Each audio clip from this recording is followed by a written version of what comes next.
Nakambang tumaas ng 20 piso kada litro ang presyo ng diesel sa susunod na linggo dahil sa gera sa Middle East.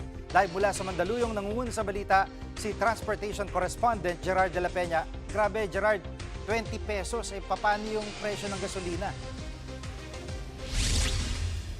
Tama, Jiggy. Sabi ng industry sources natin ay almost 20 pesos ang itataas ng presyo ng kada litro ng diesel at almost 10 pesos naman sa kada litro ng gasolina. But wait, there's more. Ang sabi pa ng Department of Energy sa isang hearing sa Senado ay mukhang sa mga susunod na linggo ay magtutuloy-tuloy pa yung pagtaas ng presyo ng langis. So kapag nangyari yan, kung mangyayari itong sinabi kong mga presyo kanina, ay aabot ng 80 pesos ang kada litro ng diesel at more than 70 pesos naman sa gasolina. Pero buti na lang din, Jiggy, ay pumayag yung karamihan or at least almost yung majority ng mga oil companies na gawing utay-utay o staggered yung pagpapatupad ditong oil price hike na ito. Pero ang konting lang natin, paglilinaw lang Jiggy, itong mga ito ay projections pa lamang dahil marami pang pwedeng mangyari sa global market between now and this weekend na pwedeng magpabago ng presyo ng langis. Kaya rin sa ngayon na hindi pa nag-announce ang DOE kung magkano nga ba talaga yung itataas na presyo ng petroleum products for next week. Pakinggan natin ang pahayag ng DOE. Pakukuha ho natin talaga yan Saturday morning ang final amount. Hindi nung dati ho medyo nagre-relax tayo sa pag-estimate kahit Wednesday pa lang kasi minsan 50 centavo lang. Ito ibang klase ho ito malakihan talaga ito. At Gerard, ano ang plano ng pamahalaan para medyo ma-soften naman itong impact ng pagtaas ng presyo ng petrolyo? Alam mo, Jiggy, medyo mahirap na sagutin yung tanong kung paano masosoften yung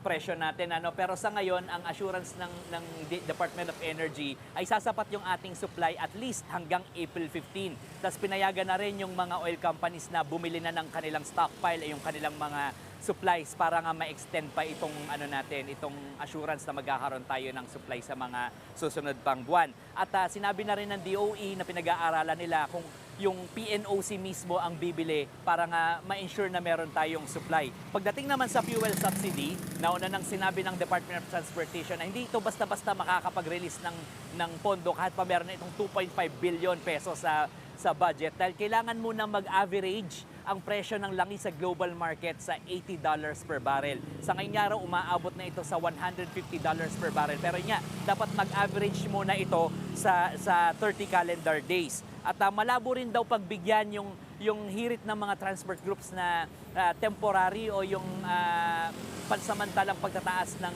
singil sa pasahe dahil tatamaan naman ito yung ating inflation rate. Jiggy. At base sa mga panayam mo, anong diskarte ng mga tsuper at motorista dito sa nakambang oil price hike?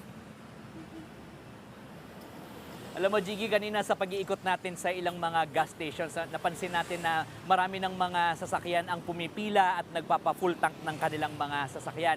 May nakita rin tayong mga public transport, mga jeepney, mga tricycle, kanya-kanyang diskarte na rin kung paano makakatipid sa konsumo nila ng petrolyo. Yung ibang jeepney, kapag nakapila, patay muna yung makina. Yung iba nagsabi na hindi na sila haharurot. At yung ibang mga tricycle driver na nakausap naman natin, sabi nila, hindi na sila iikot, pipila na lamang sila dahil sayang nga naman ang gas. Kung ikot sila ng ikot, wala namang pasahero. Pakinggan natin yung pahayag ng mga nakausap nating driver. Mas yung maga pa, magpa-gas na, papultang na. Parang inunahan mo na. Oo, inunahan na kasi baka mamaya o bukas na, tataas na matik yan. Malakas sa gasolina Malakas sa gas. Kaya yun doon tayo unahan pag gano'n sa gas. Kailangan may pasahero lagi.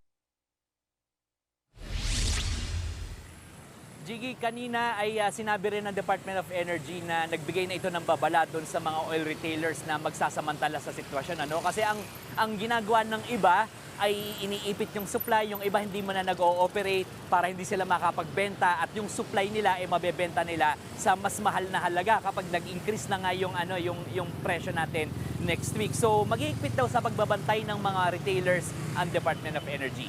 Yan muna ang latest. Balik sa'yo, Jiggy. Yan ang ulat ni Gerard de la Peña live mula sa Mandaluyong. Mga kapatid, Jiggy Manikad po. Pagdating sa mahalagang balita sa loob at labas ng bansa, dapat una sa lahat, mag-follow at mag-subscribe na sa social media pages ng News 5.